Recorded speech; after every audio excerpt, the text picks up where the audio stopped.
Well, happy Tuesday evening. This is an amateur radio upgrade class for those who might already have their amateur radio license in the United States, the general class, and would like to upgrade to the very top, the amateur extra class. I'm Gary, ham radio call sign Whiskey 4 Echo Echo Yankee, along with my colleagues Dave and Bruce over in the corner. You'll see Dave a little bit later on tonight. Dave and I co-instruct the class, and so we're very happy to have you with us. We've got right now 17 folks in our Zoom classroom, but more are expected, and right now 40-some on the YouTube stream, so thanks all for tuning in. We appreciate it very much. What we do is try to review all of the test questions that you might see on a multiple choice test that you would take to upgrade from general to extra class. And we'll talk more about that here in a second. And we use as a basis for our class this book right here. I always like to show it. This is the American Radio Relay League License Manual for Extra Class. This is the 13th edition. New this year, as of July 1st, the question pool changed. We'll talk more about that, but we actually got fewer questions to review, and some of the questions were changed or clarified or updated to reflect changes in technology. So that's why you want to get this book, the 13th edition book. And we'll talk more about it, but it's got chapters inside, and in the back it's got all of the questions and all of the answers that you might see on the test. And what we like to do here in the class is to take a chapter a week, or maybe over 2 weeks if it's a really meaty chapter, and cover all of the test questions and give you the background and context as to why the right answer is the right answer. I tell folks that this is not necessarily an electronics class, but I do hope that you will learn some electronics and some operating procedures as we go through. We're going to talk about ourselves, give you a little bit of background, but before that, let's go ahead, and Bruce, if we could go to the laptop and start with the presentation. Tonight, no test questions are going to be covered, because just as Chapter 1 in the book has no test questions, what we're doing is introductory material here to get us ready for next week when the heavy lifting will begin. We're checking our Zoom and YouTube connectivity. So far, so good. Going to talk to you about an overview of the class. We're going to introduce ourselves.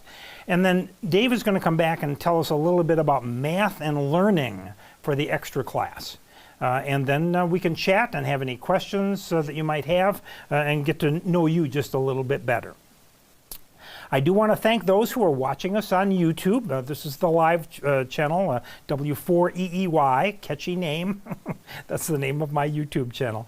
And if you just have stumbled across us and would like to participate in the class on a more formal basis, if you'd like to be on our mailing list, and you're not already on our mailing list, then please just send me an email to w4eey@arrl.net and say, hey, Gary, I would like to be part of the extra class mailing list for YouTube. And I will put you on that list, and that way you'll receive all announcements and all links that we might send out to you. So why would you want to upgrade? Well, one reason is shorter call signs. Vanity call signs, part of the FCC's system for allocating call signs. The short ones, 1x2s or 2x1s, are generally only available to extra class license holders. So you say, well, I like my call sign, I'm going to keep it. Fine, that's great. For those who are interested in contesting or DXing, shorter call signs do get through faster because they're shorter. So that's one thing. More frequencies, about 250 kilohertz of high frequency spectrum space becomes available to you as an extra class operator, which would not be available to you. And you go, well, why is that important? It's who lives in that 250 kilohertz of spectrum.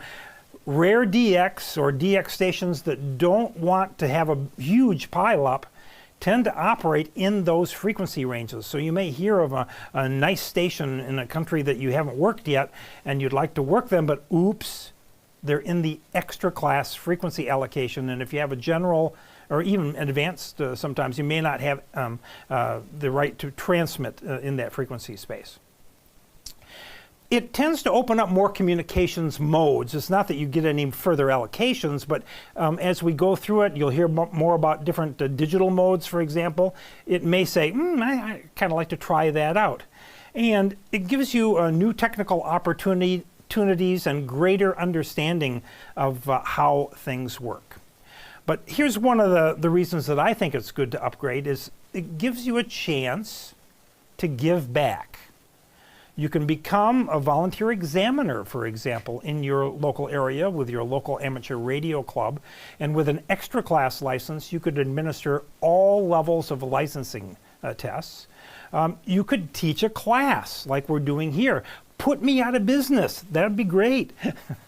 No, don't do that. But anyway, all sorts of different ways that you can, as we say in ham radio, Elmer or mentor a newcomer. And when you have the extra class license, you have a greater understanding of things and maybe the ability to teach folks about what's going on. Bruce, just come back to me just for a second, full screen, if you could. I was thinking about this. Why did I start teaching? And it goes back to a quotation, you'll actually see it in one of our presentations from, I believe it was Albert Einstein, who said, if you can't explain something simply, you don't understand it well enough. And that was me when I started teaching ham radio classes 10 years ago. I had my extra class license, but I wasn't sure that I could really, tell others about it. So you'll find, I think Dave will agree, we learn more than you do as students by going through this process of teaching the class. All right, so what we're going to be doing is giving you all of the information that you need to qualify for an extra class license. Back to the laptop, please. To get your license, you must pass element 4.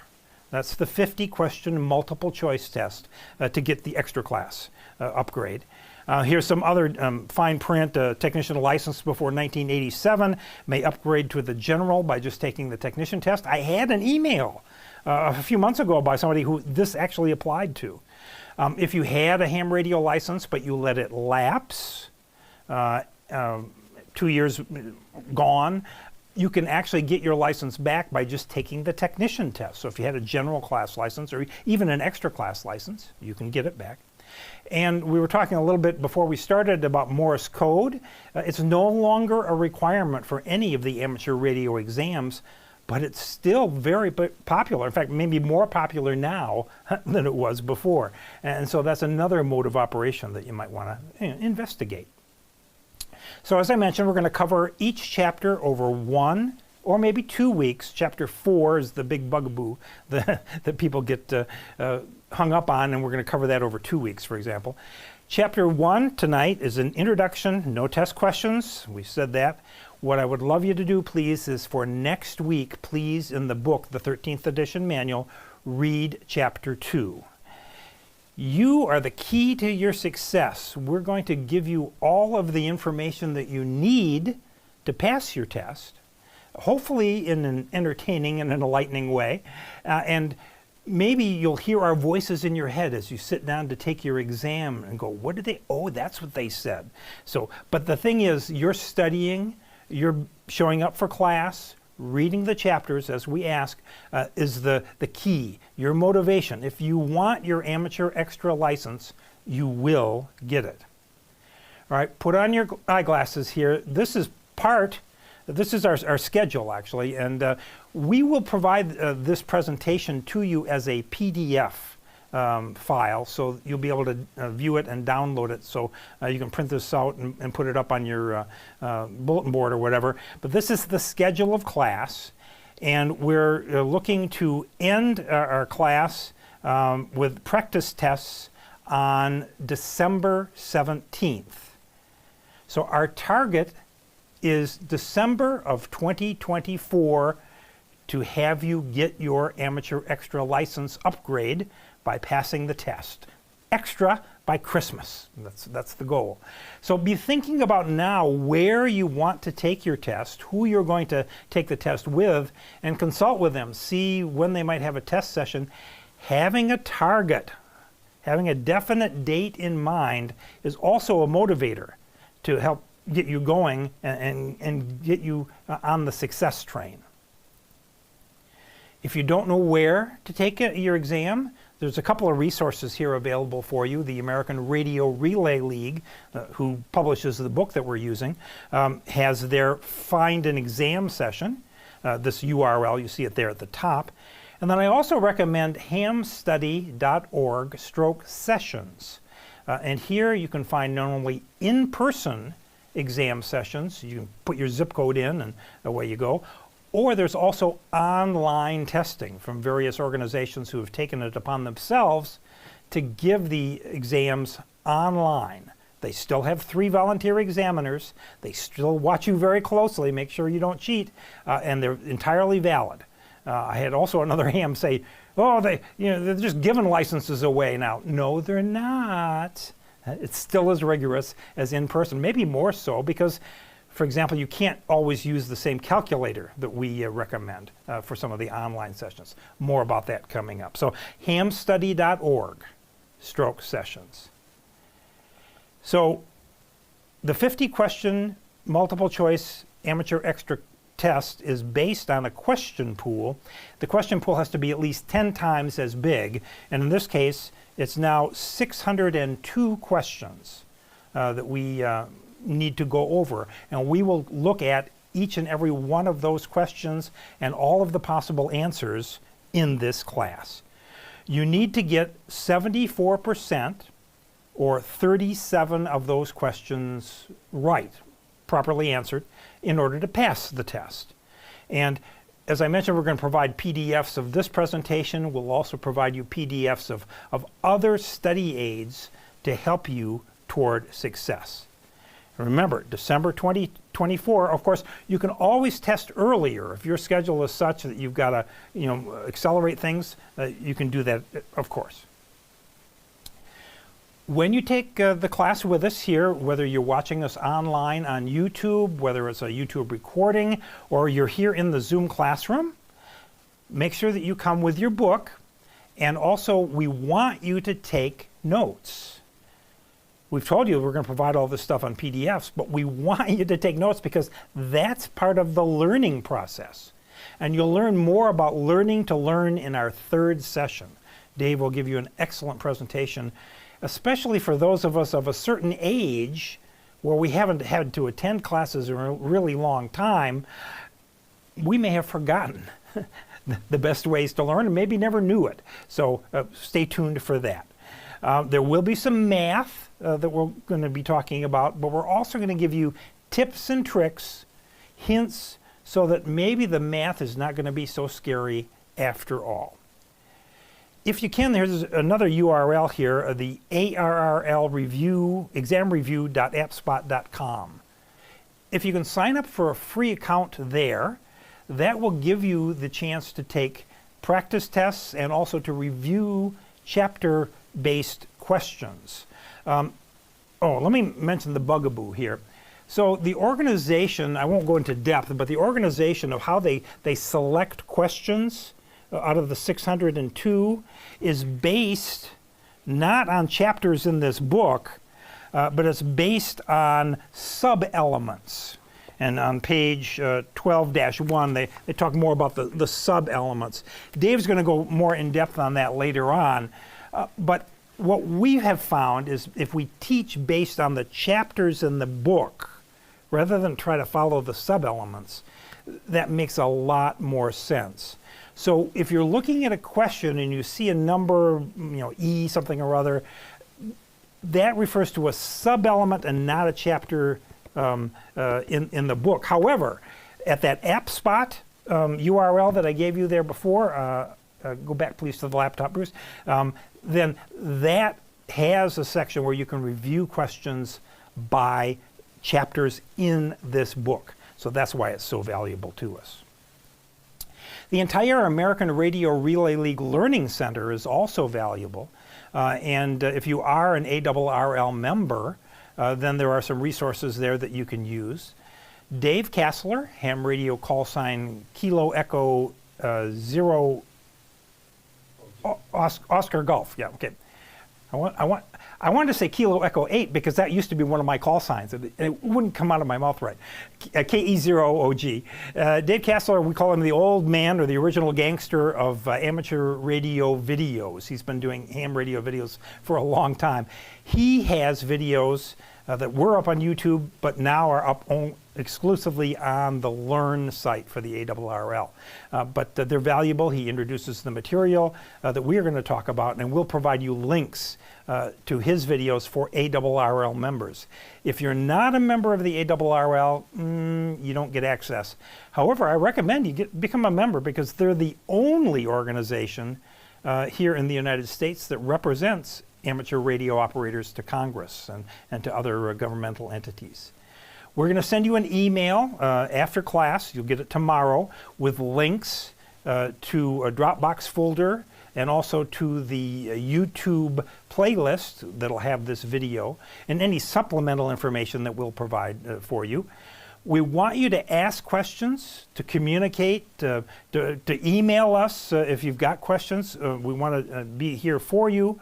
It's one of the reasons why I've left your email addresses out in the clear, because you can always go back, and if you see somebody in the group or whatever, you can maybe contact somebody and they can help you out. There's also an idea that one of our students has had, and I'm going to share with it here toward the end of my presentation, that working together as a study group, more to come. But if you can, Dave and I and Bruce, we are the teaching team. You are the learning team, and so you can work together. The Learning Center, as I mentioned, has resources, Dave Kassler's videos as well. Here's some of the ones for the extra class. So a ham ticket is a license to learn, but we want you to also have fun while you're doing it, because that's the beauty of this hobby. This hobby is entertaining and engaging, and the people in the hobby, by and large, are also interesting people.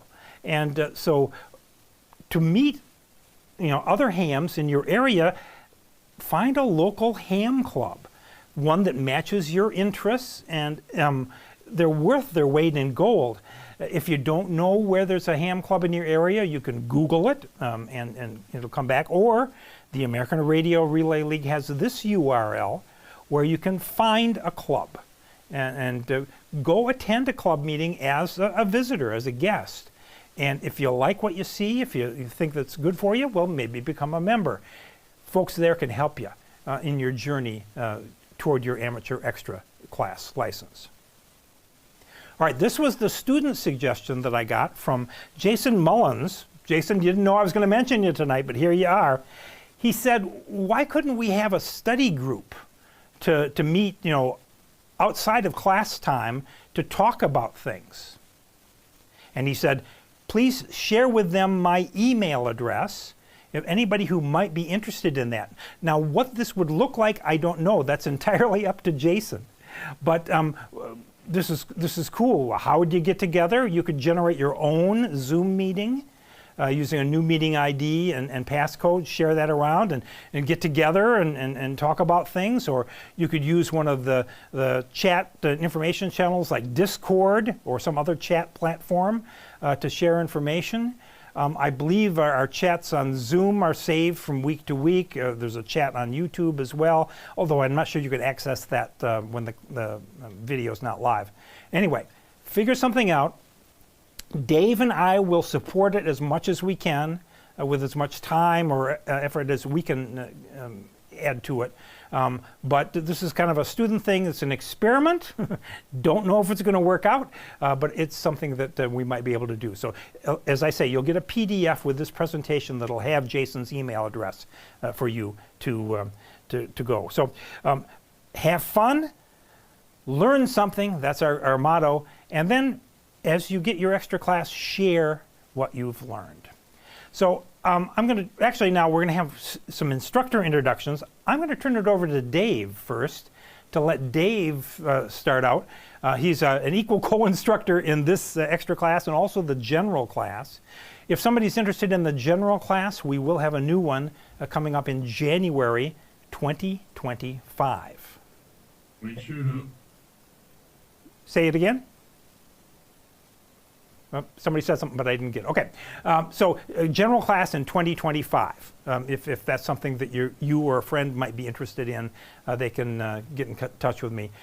We do have one up on YouTube right now. It's still 100% valid, still worthwhile. So let's go ahead and we're going to do some introductions, some instructor introductions. Dave, kick it off. All right. Very good. Well, it's really exciting to be here. I usually spend the entire day on Tuesday going over what we're going to be doing during our class. So by the time 6 o'clock, 6:30 rolls around, I'm really excited to be with you all. So I'll give you a little bit of my background. I've been in electronics really my whole life. I started out doing AM broadcast DXing when I was in grade school. What that means is I was tuning across the AM radio bands to see how far I could go, how far I could, what distance I could receive stations from. Of course, they were a lot better at night. So that's really kind of how I got started there, way back 100 years ago or so. So in the late 60s, I got licensed. I was in junior high school at the time. Late 60s, I got my novice license, and that moved on to general and advanced, and was very active as a ham back then with some of the local fellows up in Wisconsin. And then, of course, as many people say, life happened. A few years later, got married and raised a family and kind of dropped out of ham radio and expired. But we'll pick up the story in a minute what happened after that. So in high school, I was working for what was called a MSS, or Motorola Service Station, and they fixed two-way radios for police, fire, that sort of thing, install them. But because I was in high school, I couldn't be there during the day. So I was the solo person in the business in the evening. It was locked up, of course, but they let me fix radios just by reading the manuals and using the test equipment. So that was extremely valuable. And that experience in a Motorola service station catapulted me into a career with Motorola a few years later. I was with Motorola for 30 years and had probably 3 wonderful careers there, doing technical training for other servicers. Eventually got involved with the cellular installations around the United States. I was responsible for turning up probably the first 20 cellular systems in the U.S. when those came online. So that was interesting. I also, near the end of that, Motorola was downsizing, and it finally caught up to me, and that's what brought me to South Carolina. Worked for a university for about 7 years and got into the project management business there, set up a project management office. And in 2016, I got relicensed. So it was in early 2016. And I didn't even know that the Morse code requirement was gone when I started investigating that. So I tested directly up to extra, and my wife was interested. She was a novice back in her high school days as well. Our grand plan was to communicate by radio, and our family moved to another city. That never quite worked out, but at least I got her interested in radio. So we both got licensed in 2016. And I've been retired now for about 7 years, so I guess you could say I've become a full-time ham. That's not quite true, because most people I've talked to that are retired are busier in their retirement years than they ever were during their career, and that certainly has been the case for me. But I've been involved with Parks on the Air, Summits on the Air. Some of you may have heard of those. We enjoy doing ham fests and field day, winter field day. My latest thing over the last year and a half has been CW contesting, CW Morse code, and contesting in general. So that's something that I've been enjoying greatly. And something interesting happened. I'll just mention at the end of 2016, the year that I got licensed, I got this weird text message from Gary He says, Dave, I want to talk to you about something. And it was getting started doing these classes together. So we started out in January of 2017 with an extra class upgrade.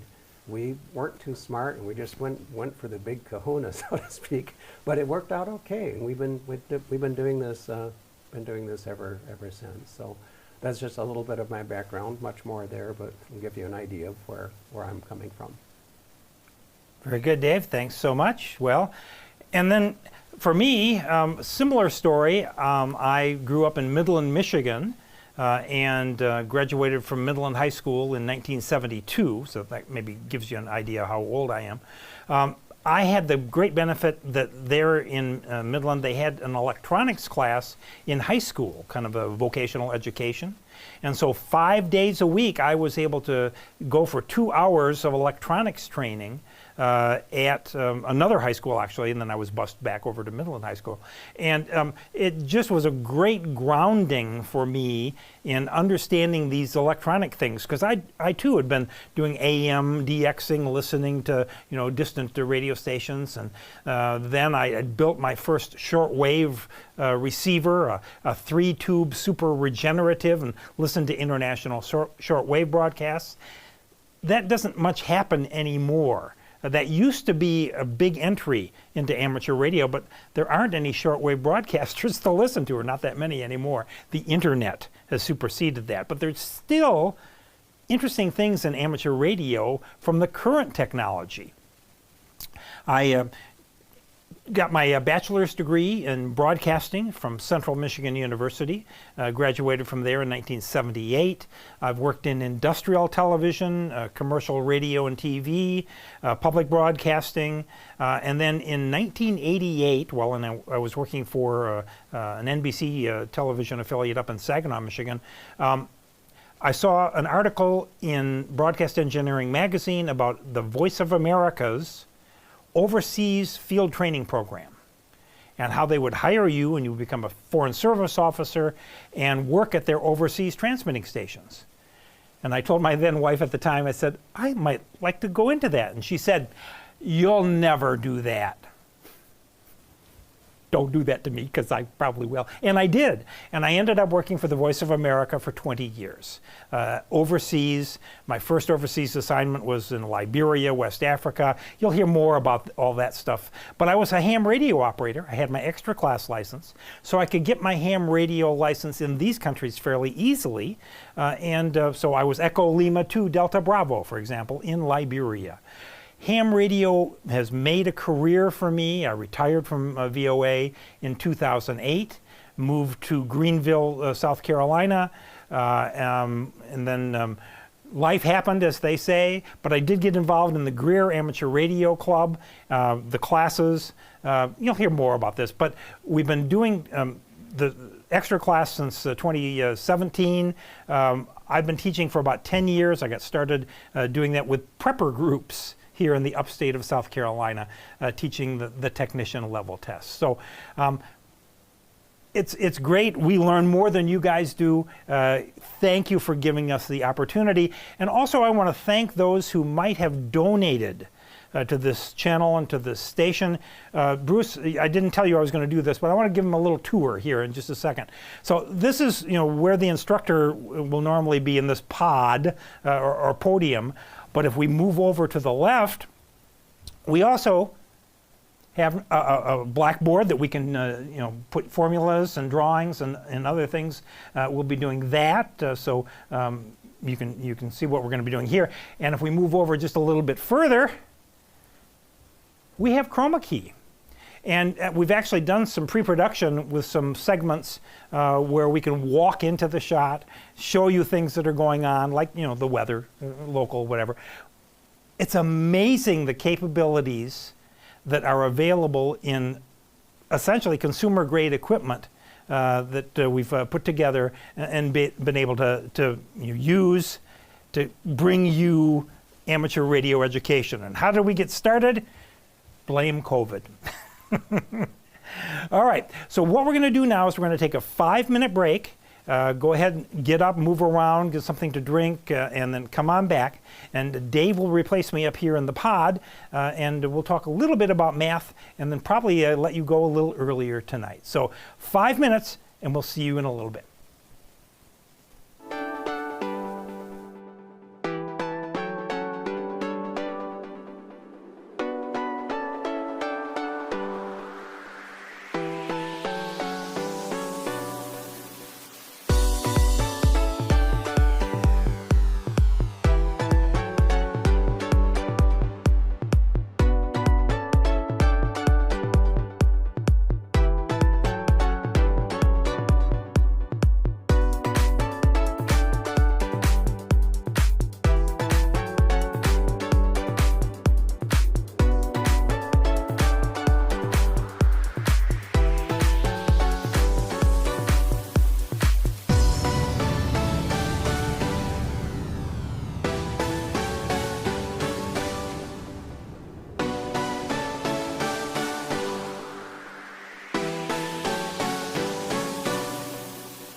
again. So we're going to be talking about some extra class math introduction and some things about learning. So we can jump over to the presentation.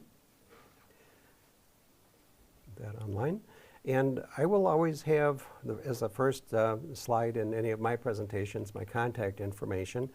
You may be aware that the ARRL got hit with a major cyber attack, and for a long time their email forwarding service wasn't working, but ke4ea@arrl.net does work now. That'll send it, forward it through to my personal email.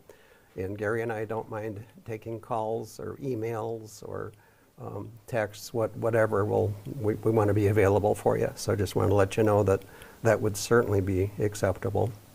So I'm going to be doing a follow-on presentation. Gary's going to be the main instructor, well, tonight obviously, next week and the week after. That'll take us to chapter 3, session 3, and I'll be doing a follow-on session at the end of each one of those after intermission, getting us ready for chapter 4. So chapter 4, if you've looked at the license manual, you probably weren't scared, you were probably terrified.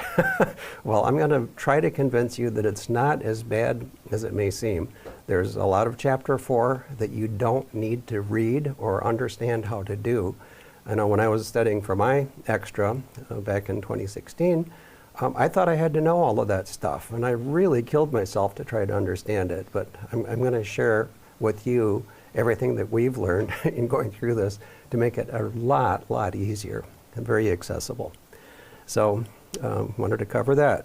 So next week we are going to be introducing the calculator. So if you could possibly have your TI-36X Pro for next week, you'll be able to follow along with us. As Gary said, you can use any calculator you want, but our handouts with step-by-step information and all of the things that we'll be doing in class will be using that specific calculator.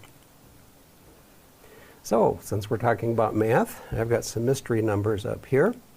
We'll be talking about what those are. You probably already know what 602 is. That's the number of pool questions. That's actually gone down a little bit. There's 17 fewer than the previous pool. So I guess that's good news. Now the number 10. We've got 10 chapters that have test questions in them, and there's 10 sub-elements that I'll be talking about a little bit more. 50, you can probably guess what that is. That's the number of questions on the test. It's also the number of groups in the sub-elements that we haven't introduced yet. 37 and 17, that's the number of questions you need to get right to pass your extra. 13 is the number that you can get wrong.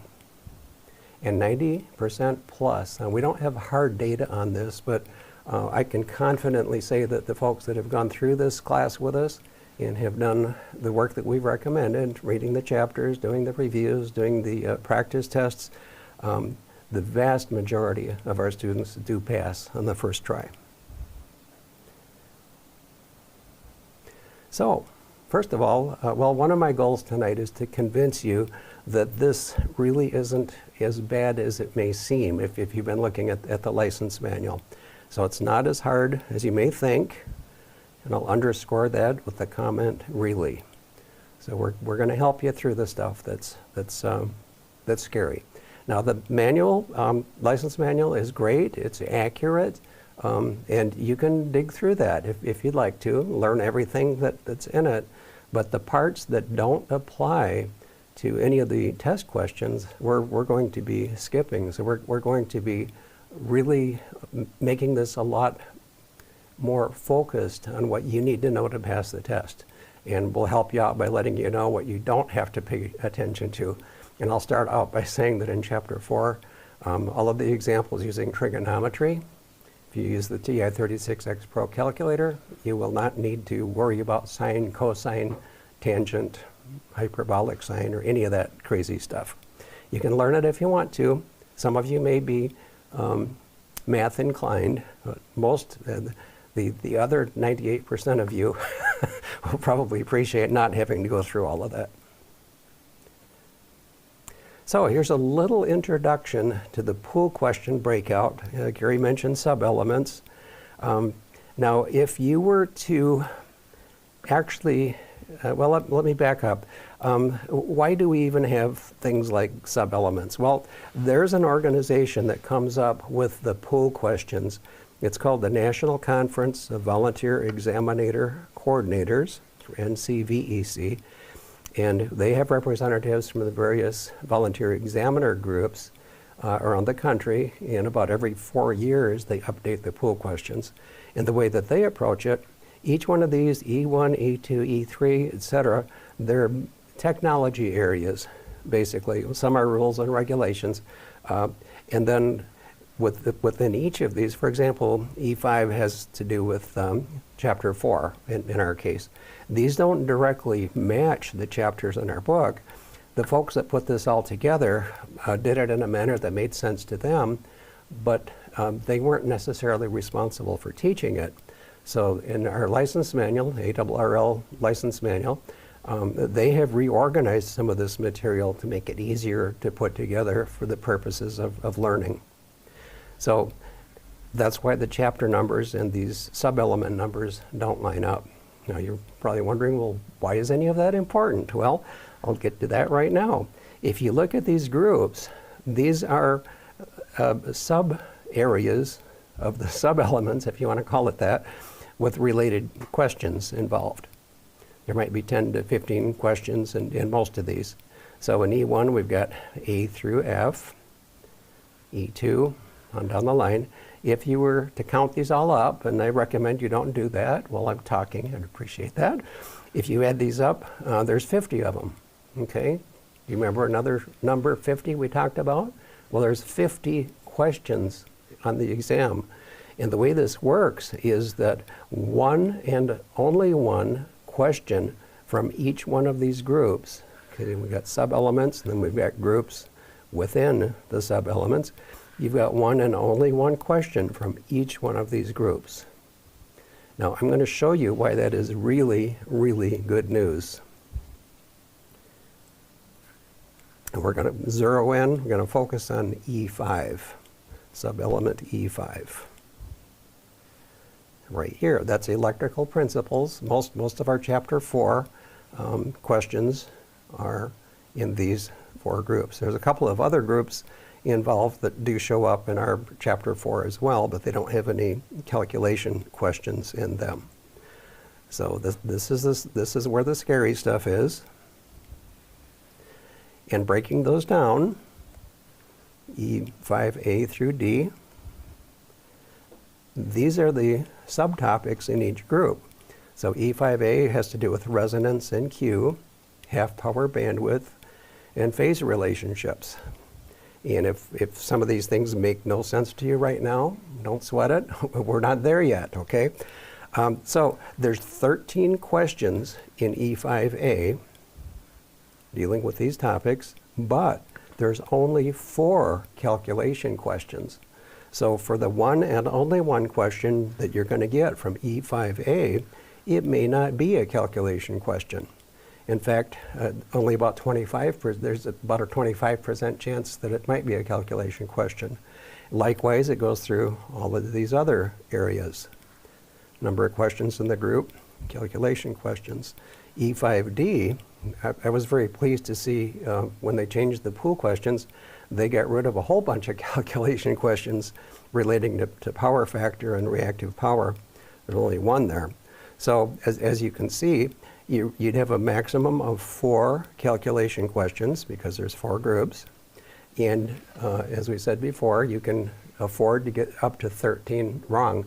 Now you could take the attitude, and I hope nobody does this, because we're here to learn something about electronics as well as passing the test, but you could take the attitude, I hate math, I've never been good at math, I don't want to learn math, I'm just going to turn you off when you talk about math. If you were to do that, you'd have a maximum miss of only 4 questions on the exam.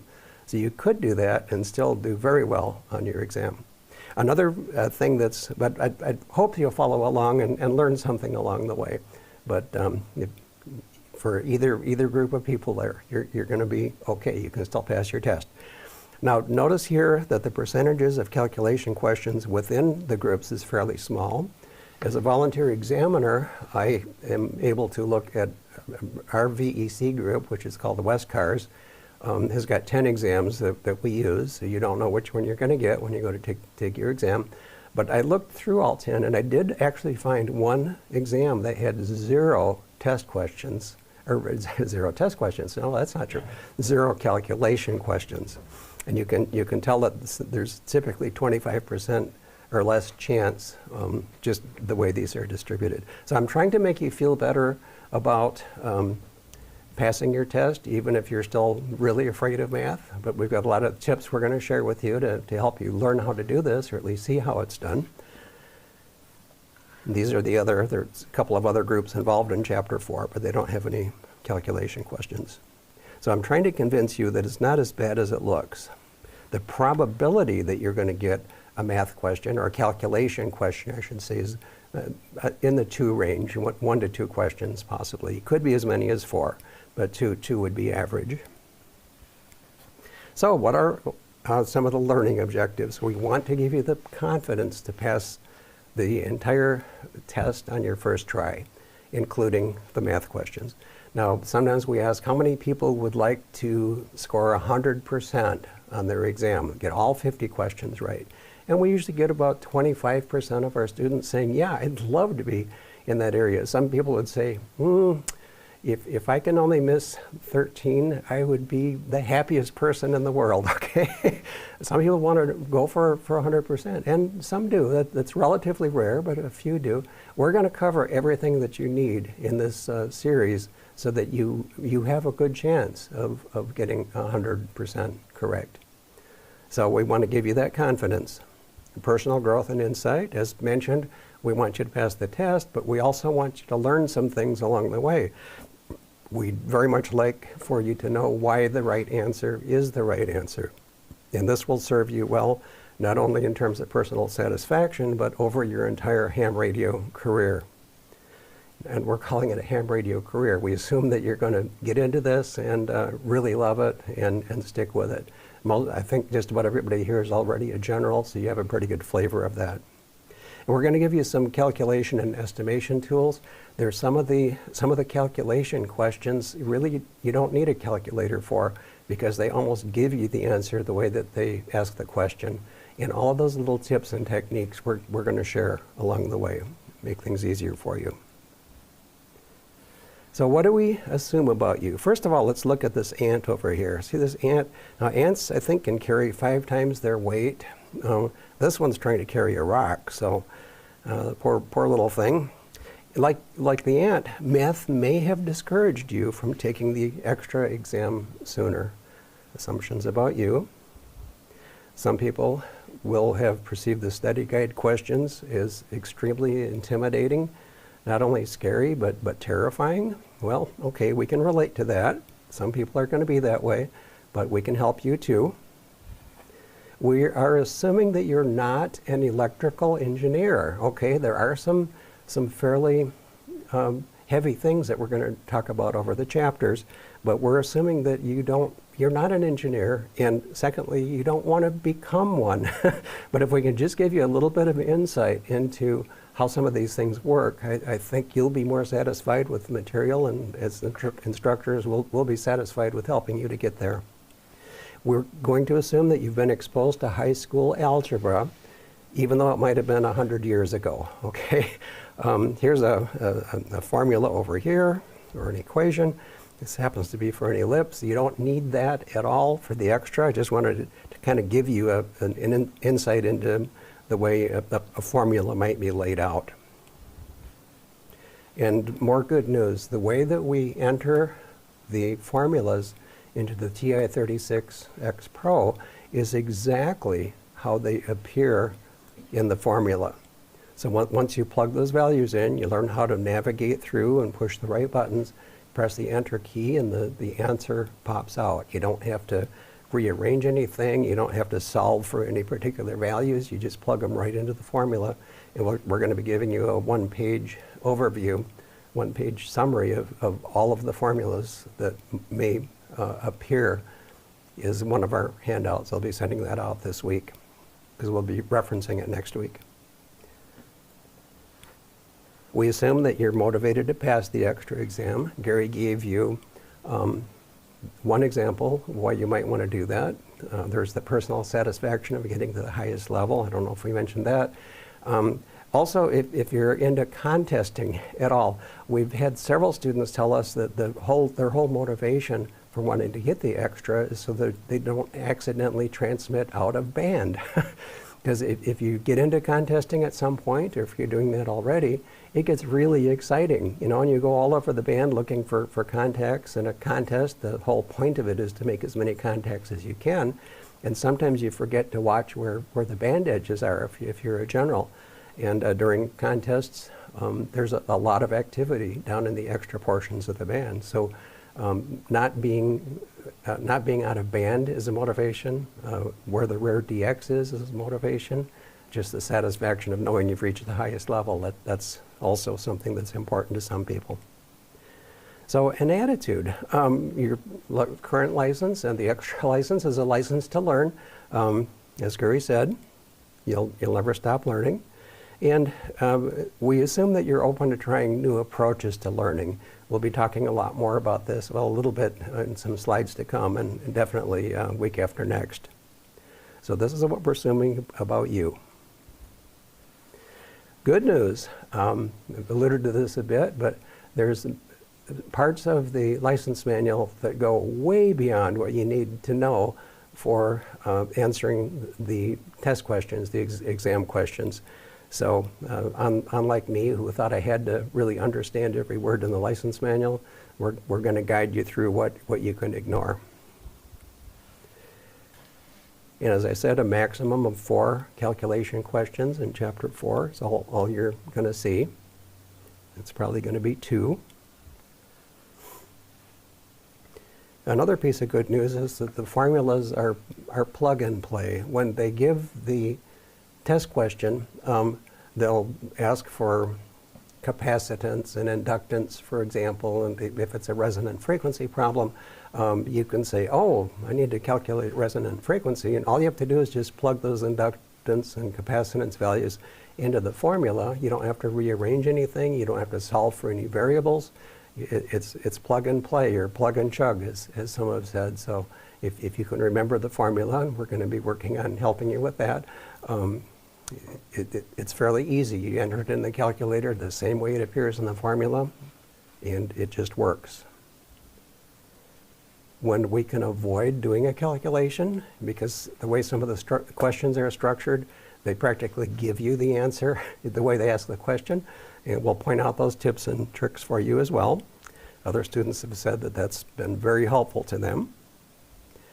And as I mentioned, we can avoid any reference to trig and doing rectangular to polar conversions and vice versa. All involves trig, but we won't need to do that because there's a mode in the calculator that will get you directly to the answer that you need. And that has to do with phase angles, but again, we haven't gotten there yet. So let's talk a little bit about learning preferences. I used to call, or sometimes this is referred to as learning styles, but I like to call it a preference, because a lot of us have a certain way that we like to learn or that we've gotten used to learning. First one is visual. Visual guides and models show me that this describes my wife pretty well. If there's a blackboard, somebody kind of walks through it and shows her, the lights come on. So that's the visual. Auditory has to do with language, either oral communication and written language. Tell me or give me a book. That's me. If you can give me a book and I'm motivated to study, I've got a problem or an area that I need to figure out, understand, solve something I'm working on, give me a book and I'll probably figure it out. And the third one is called kinesthetic. Now there's obviously many more than these, but these are the big categories. That's learn by doing. All that big word means. And here we've got a to-do list showing up. So if we can unspotlight me for a minute, I'm just curious in our group, if you could just raise your hand, do you think that you're a visual learner? If so, give me a hand raise. You can be more than one. Okay, some are that way. How many would consider yourself an auditory listener or learner? Okay, very good, some. And then kinesthetic, you've got to actually do it. Okay, we've got a pretty even mix, and some people are in more than one category. Some more good news, we're going to be giving you an opportunity as we go through our class to experience all of these. Another thing that I want to encourage is if you have a particular preference of learning, be open to trying some of the other ones, because you combine them all together, something might click. So what kind of a learner are you? That's what we just went through. What is our success plan? Well, we're all going to succeed. You're going to get your extra class license, hopefully in December. We highly recommend that you take your license exam shortly after our class concludes. We always have some people that go early because everything is available online. And there might be a ham fest coming up in November that you're going to be at where they're doing license testing. So we always have some of our students test before we finish the class, and that's fine. But at a minimum, please plan on taking your exam in December when we wrap up here. So our plan is a very tight focus on learning aligned with the extra exam. We're not going to spend a lot of time talking about things that aren't related to pool questions, but we're going to go beyond just trying to memorize answers. Understand how to work the formulas. We'll have some examples that we're going to go through. And even if you don't think you're ever going to use this in the future, it's gratifying to be able to say, yeah, I understand how to do that, and I did it. So that's good. We want to give you that experience. We'll be working through all of the exam pool questions. In some cases, there's some similar kinds of questions. We'll go through at least one of each type if we don't touch everyone individually. The tool set that we have to work with, of course, in the extra class license manual, and Gary mentioned that, and we are expecting everybody will have that, the calculator that I mentioned, and something called the extra class reference sheet. This is a one-page document that gives you all of the formulas and some helps that you will need for some of the pool questions. The good news is it all fits on one sheet.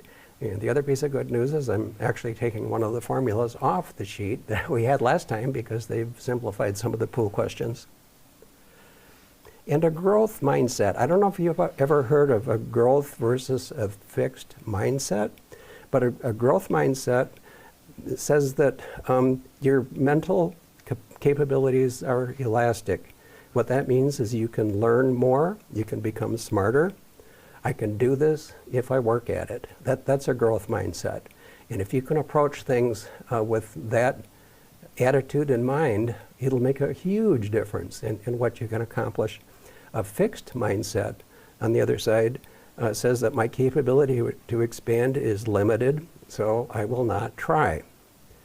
I'm not good at math is a good way to describe that. Well, we're going to see week after next, there's an author, Barbara Oakley, who was scared to death of math, and she's now an engineering manager in a university. She finally discovered that, hey, I'm limiting myself by taking this attitude that I can't learn math. So she went after it. It wasn't easy for her, but she did it, and now she's an engineering professor. So you could be too. So, memory dump sheet. Here's another technique. I was introduced to this when I was studying for my project management professional certification. Our instructor said, you got to do a memory dump sheet. I thought, well, this was a great idea for ham radio licensing as well. So it's something that you create. It's unique to you. No more than one page. That's a limitation.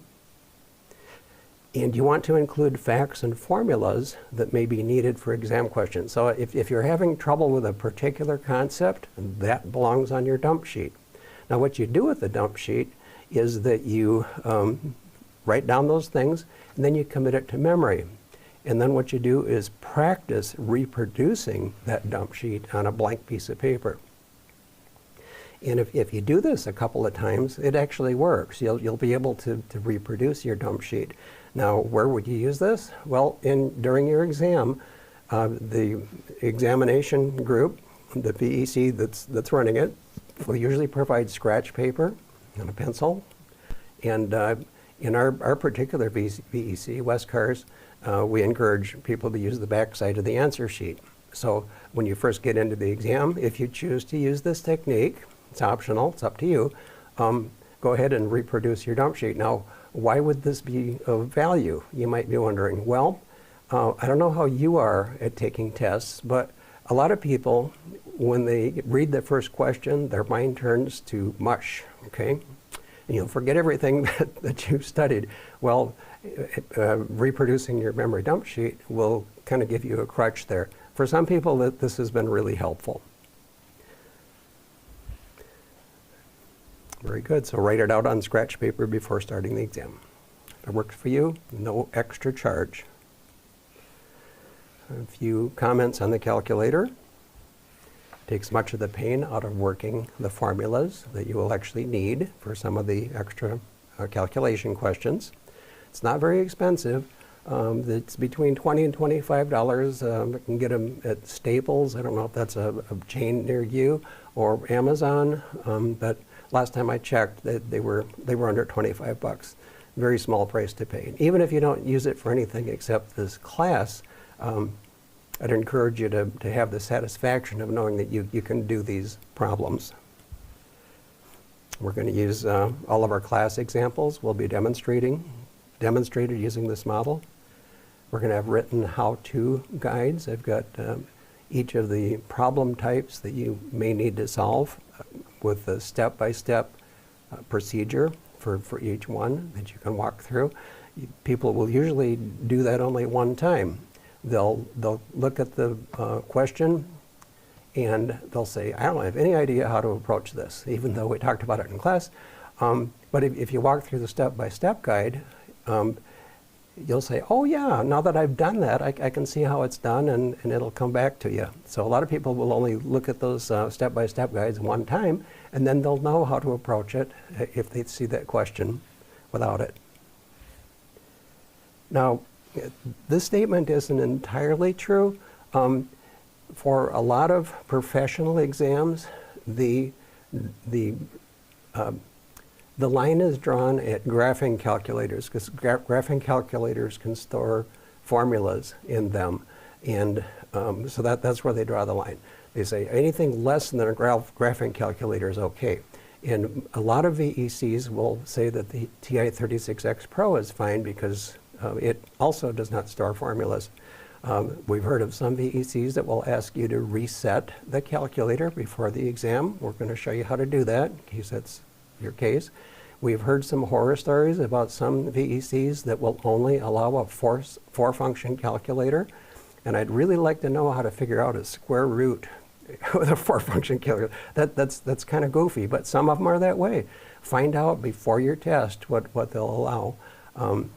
Our general experience has been that this calculator's been okay, but don't be surprised. The online exams tend to be a lot stricter in terms of what you can use.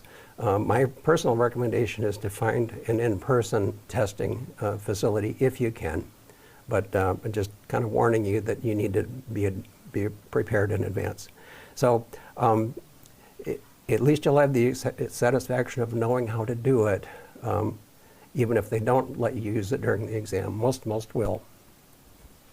And because our class time is constrained, we won't have time to figure out other flavors of calculator. You can use any calculator you want, but we just won't be able to help you get to the right answer during class time. I'm willing to help you offline if you choose to go that way. But for 20 bucks, it seems to be a small amount to pay.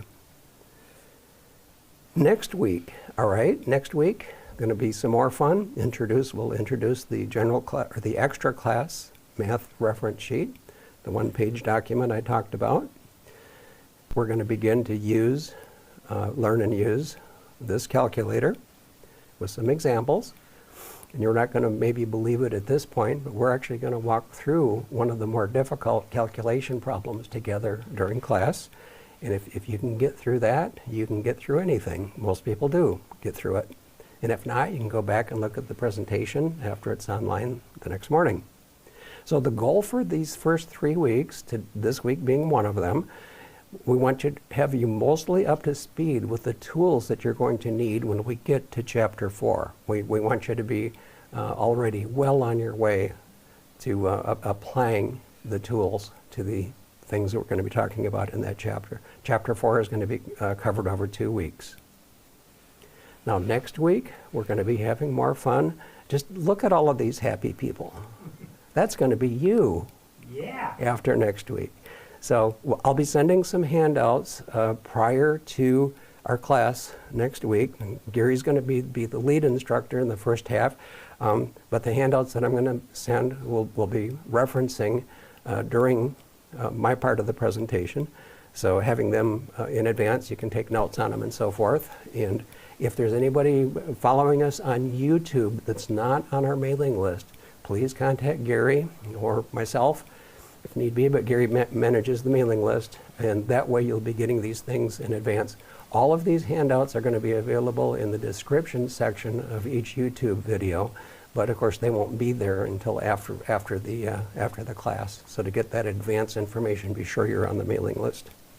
And I think that's all I have. Now we have a feature that we started a couple classes back called Class Chat. Do you want to tell us about that, Gary? Sure. We'll go to our two-shot here. So next week, also, Chapter 2, make sure you read Chapter 2. The first hour will be talking about Chapter 2, and then the second hour will be Dave coming back to continue here. So we thought that it's a good opportunity for us to hear from you all. If you've got any questions or comments, we're here toward the end of the class. Our classes will run no more than 2 hours. So we just filled an hour with material tonight, but next week we'll probably fill all 2 hours. But if you've got a comment or a question, if you're in the Zoom classroom, you can unmute and come on in with that. Or if you're on YouTube, just to put something in the chat, I'll read it out to everyone. So any comments or questions from anyone?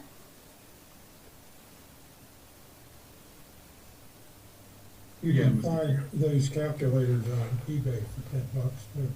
Okay, just make sure that you get the exact model number that I mentioned, because Texas Instruments has got a bunch of calculators and they all sound similar, but the TI-36X Pro is the only one that I know of in their line, inexpensive calculator that will do complex numbers and will help us when we need to calculate phase angles. So be sure it's the TI-36X Pro. If you can get it on eBay for 10, awesome. Just be sure it's that model.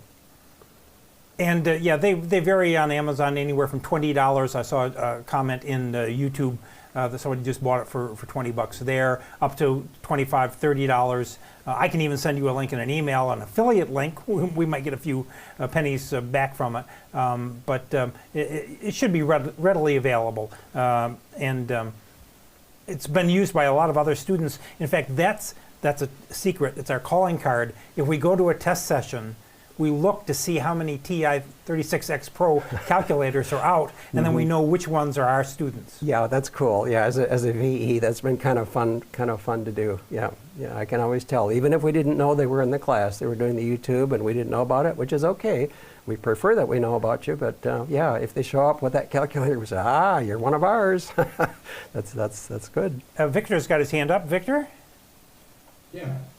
First of all, thank you for putting all the time and effort to put this in together to make it available to everyone. And I think we are here for specifically to learn. So let's don't get scared with math. Let's because this is fun. It's going to die if it doesn't pass a test. So I encourage myself and everyone to go over the course. But thank you for everything you guys do. Just to be sure, when we go to the test, the final test, they won't allow, you said, any calculator with graphics unless it's the TI-36X, is that correct? Well, not necessarily. What I was trying to say was a calculator that's a graphing calculator normally is capable of storing formulas. So most professional electronics exams and the ham radio exams, usually that's the cutoff line. But it varies between one testing agency and another. So just be sure you check to be sure it's going to be okay. Almost never can you use a graphing calculator, and except for the case of online tests, you can normally never use a cell phone either because you could look up things. So check with your testing agency so you're not surprised when you get there. You'll know what to expect. Thank you. Mike's got his hand up. Go ahead, Mike. So I'm just wondering why the ARL has the entire, all of the questions for the tests available. Isn't there a concern that, some of these people just can memorize, they can memorize all the questions and the answers. They don't have to go through the training, so they become, in a sense, like a paper ham, Yeah. paper ham operator. I mean, Yeah, I've got a story for you. I've got a good friend. He was part of the South Carolina State Guard, and the State Guard had ham radio equipment, but there wasn't anybody licensed, so they couldn't use it. So this fella studied, he memorized the questions for a whole year and passed his technician, general, and extra in one sitting. What did he know about radio? Absolutely nothing. yeah. To his credit, though, he came back and went through all of our classes and learned some stuff. Yes, that can happen. It's my opinion that it's more difficult to memorize 802 questions than it is to learn something about them, because then you have some idea. If you understand the background, the questions are easier to answer. Plus, if you're going to be in ham radio for a long time, it'll help you going forward. But yeah, you could do that. Is it a way for the ARL just to say, we want more people in ham radio, so, let's give them this resource and try to get as many people into the hobby? Well, maybe a point of understanding there, the ARRL doesn't create the questions. They're made by the NCVEC organization, and they're the ones that actually publish the questions and answers. Okay. Yep. Jason has his electronic hand up. Jason? Or did we? Mr. Dave, Jason Mullins here, KI5ZAZ. I'm from Louisiana. I just wanted to mention to the group, if anyone wants to get into a study session, I'm not opposed to that. I would actually like that. So if anybody wants to do that, y'all can look me up on QRZ, KI5ZAZ, and send me an email, and maybe we can set something up to do that. Yeah, and Gary gave you. I gave you a plug earlier. I shared Yes. your email address. Yeah, so it's in our slide presentation. So in addition to looking you up on QRZ, it'll be on one of our slides. And our slides, even though they're PDFs, when they're available, the links should all work. So that's an easy way to get to you as well. Okay, I appreciate it. Thank you. You bet. Just want to mention something in the YouTube chat. Someone has asked me to share the Zoom classroom credentials. I'm not going to do that because we limited our class size to 40 people. And so there are 40 people who have the Zoom credentials. Not all of them appeared tonight, but that's quite all right. There'll be more next week. But why we provide the YouTube live stream is for those who could not get into the Zoom classroom. You can get the exact same material, the exact same class. We try to provide interaction using the chat function on YouTube. So it's a different experience, I realize, but we can't open it up to everyone because, well, we just don't have that capacity.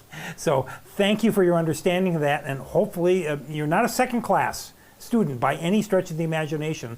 You'll get all of the emails with all of the announcements and links, and we're here for you if you've got questions.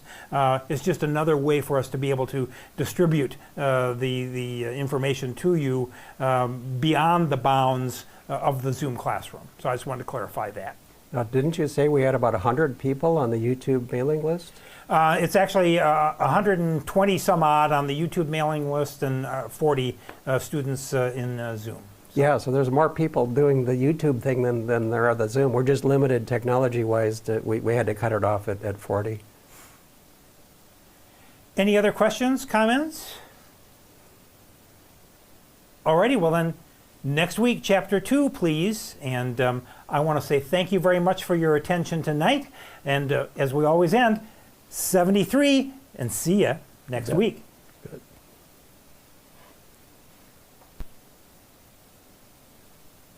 Thank you. You're very welcome. Thanks, guys. You bet.